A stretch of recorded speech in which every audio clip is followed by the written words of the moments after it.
25 जनवरी 2022 शाम 4 बजे। 1 फरवरी को ज्वाइनिंग। उस ईमेल की सब्जेक्ट लाइन थी जिसे मैंने जनवरी की ठंडी शाम को बोर्ड ऑफ डायरेक्टर्स को भेजा था। इस महीने की शुरुआत में मुझे भारत पे से एब्सेंस वॉलंटरी लीव लेने के लिए मजबूर किया गया। एक $3 बिलियन लगभग 20,000 करोड़ की कंपनी, जिसे मैंने पिछले 3.5 सालों में बहुत तेजी से बनाया था, उसके फाउंडर और मैनेजिंग डायरेक्टर के रूप में। पूरी जनवरी मेरे लिए धुंधली रही। मुझ पर एक के बाद एक कंट्रोवर्सी से हिट किया गया। रैंसम कॉल से जो शुरू हुआ था वो एक लीक्ड ऑडियो बन गया, और फिर लीक्ड लीगल नोटिस, और फिर कोटक बैंक द्वारा दिए गए मनमाने बयान। जब पूरा देश शार्क टैंक इंडिया को एंजॉय कर रहा था और एंटरप्रेन्योरशिप की नई लहर को सेलिब्रेट कर रहा था, जो इस देश में और लाखों टीवी स्क्रीन्स पर रोज रात को 9 से 10 बजे आती थी, मैं एक बोर्ड बैटल में लड़ाई कर रहा था, जो मुझसे भारत पे का कंट्रोल छीनना चाहते थे। महीने के आखिरी हफ्ते में मैं अपने ही को फाउंडर, हायर्ड मैनेजमेंट और भारत पे के इन्वेस्टर्स के धोखे और पॉलिटिक्स को संभालने में लगा हुआ था। एक बार जब मैं इस वॉलंटरी लीव पर गया, तब मुझे पता चला कि भारत पे के मालवीय नगर वाले ऑफिस के लॉक बदल दिए गए थे, सीसीटीवी बंद कर दिए गए थे, मेरे ऑफिस और डेस्कटॉप को तोड़ दिया गया था और वहां पर बाउंसर तैनात कर दिए थे। ना केवल ये चीजें अजीब थी, बल्कि गलत भी थी। और जब मैंने इस हरकत का एक्सप्लेनेशन मांगा, तब बोर्ड ने मुझे कोई जवाब नहीं दिया। यह साफ था कि मुझे बहुत सारी चीजों से डील करना था, लेकिन उस समय मुझे एक चीज की शांति जरूर मिली थी। कोटक बैंक वाला मुद्दा आगे नहीं बढ़ा और प्रेस का उसमें से इंटरेस्ट खत्म हो गया। अब मेरा फिर से ऑफिस जाने का और बिजनेस के अगले ग्रोथ फेज पर फोकस करने का समय आ गया था। इसलिए मैंने ऑफिस फिर से ज्वाइन करने की इंफॉर्मेशन भेजी। 25 जनवरी 2022 शाम के 4:52।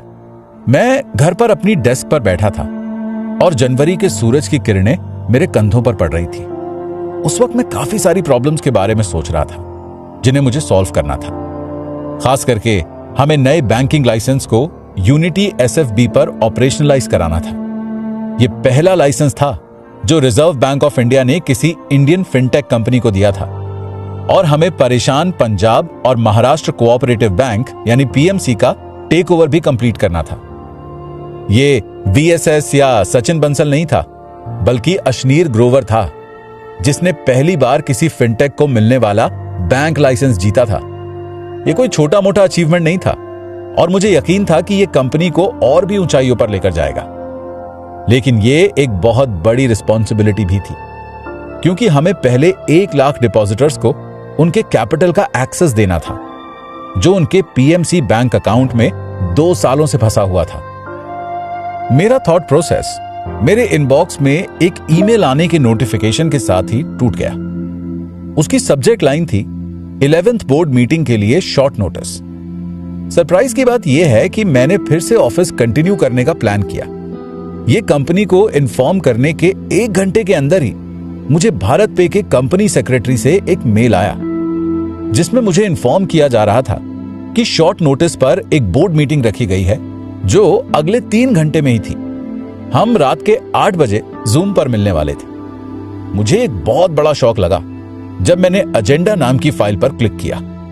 उसके आइटम नंबर 5 ने मुझे हैरान कर दिया। वो ये कह रहा था कि रिव्यू कमेटी चाहती है कि वो इस बात को कंसिडर करें और एक्सेप्ट करें कि मिस्टर अशनीर ग्रोवर को मार्च 31, 2022 तक छुट्टी पर रहना चाहिए। 25 जनवरी 2022 रात 8 बजे। मेरा नाम अशनीर ग्रोवर है। मैं जूम पर न्यू दिल्ली से मीटिंग अटेंड कर रहा हूं और मेरे साथ इस रूम में कोई नहीं है। उस मीटिंग का जरूरी रोल कॉल ही एक ऐसा पार्ट था जिसे मैं प्रिडिक्ट कर सकता था। चेयरमैन रजनीश कुमार ने 10 मिनट लेट ज्वाइन किया और उन्होंने सबसे पहले शार्दुल, अमरचंद, मंगलदास और एल्वारेज एंड मार्शल की टीम को वर्चुअल मीटिंग लीव करने के लिए कहा। उन्हें पहले इस बोर्ड मीटिंग में बुलाया ही क्यों गया? अगर उन्हें मीटिंग छोड़कर ही जानी थी तो क्या चेयरमैन को इस मीटिंग की इनवाइट लिस्ट पहले से नहीं पता थी? मीटिंग शुरू होते ही कहा गया कि कंपनी के कॉर्पोरेट गवर्नेंस प्रैक्टिसेस के लिए 2 मेंबर्स की कमेटी बनाने के रेजोल्यूशन को पास किया गया है। इस 22 जनवरी 2022 को बनाई गई कमेटी ने Shardul Amarchand Mangaldas and company law firm की सर्विसेज 23 जनवरी को ली हैं और उन्होंने accounting firm Alvarez and Marshal की सर्विस भी ली है। और तो और एल्वारेज एंड मार्शल की सर्विसेज को पहली बार 25 जनवरी को बोर्ड के सामने लाया जा रहा था। मुझे और सदमा देने के लिए बताया गया कि एल्वारेज एंड मार्शल ने मेरे खिलाफ कुछ ढूंढ लिया है, और तो और उन चीजों के बेसिस पर जो मुझे पता भी नहीं थी। बोर्ड ने मुझे कंपलसरी एब्सेंस लीव दी और मुझसे एमडी की सारी पावर्स छीन ली। कुछ दिन बाद मुझे मीडिया रिपोर्ट से पता चला कि एल्वारेज एंड मार्शल की टेम्पररी रिपोर्ट 24 जनवरी 2022 डेट की थी। इस केस में मुझे यह विश्वास करना था कि उन्होंने अपॉइंटमेंट के एक ही दिन में रिपोर्ट इशू कर दी, और वो भी बोर्ड से ऑफिशियली मिलने से पहले। मेरे पूरे करियर में मैंने कभी किसी लॉयर या अपॉइंटिंग फर्म को एक ही दिन में अपॉइंट होते हुए नहीं देखा, और यहां तो इन्होंने एक ही दिन में काम खत्म कर दिया। उन्होंने अपनी रिपोर्ट भी एक ही दिन में रिलीज कर दी। अचंभित हालत में मैं बहुत टूटा हुआ महसूस कर रहा था, क्योंकि मेरे खिलाफ एक साजिश रची गई थी।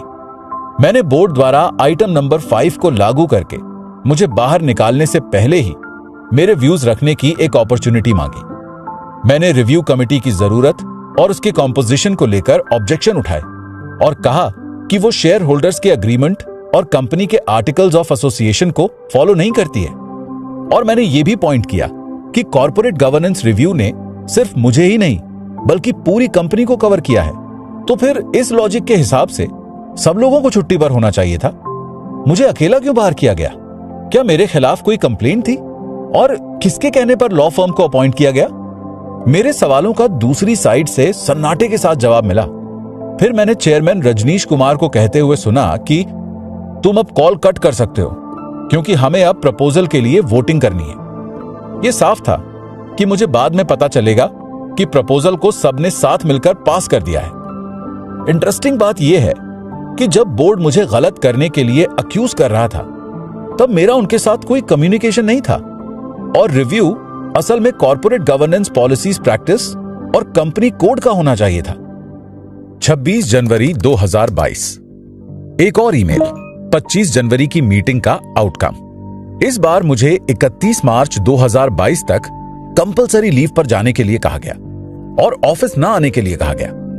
जब तक गवर्नेंस रिपोर्ट ना आ जाए, मुझे press, employee, business partner, customer, vendors और किसी भी और कंपनी से एसोसिएटेड इंसान से बात करने के लिए मना किया गया, और यहां तक कि मुझे अपना लैपटॉप वापस देने के लिए भी कहा गया। और ऐसे ही एक सक्सेसफुल यूनिकॉर्न के न्यू एज फाउंडर, जिसे सेलिब्रेट किया जाता था, वो जो उसके मन की बात करने में विश्वास रखता था, वो जिसने स्टार्टअप्स और एंटरप्रेन्योरशिप को शार्क टैंक इंडिया के जरिए मेन स्ट्रीम में लाया, वो जिसने अपने इन्वेस्टर्स और एम्प्लॉयज के लिए मिलियंस ऑफ डॉलर्स कमाए, और अब मुझे एक ऐसा इंसान बना दिया गया जिसे कोई एक्सेप्ट नहीं करना चाहता था।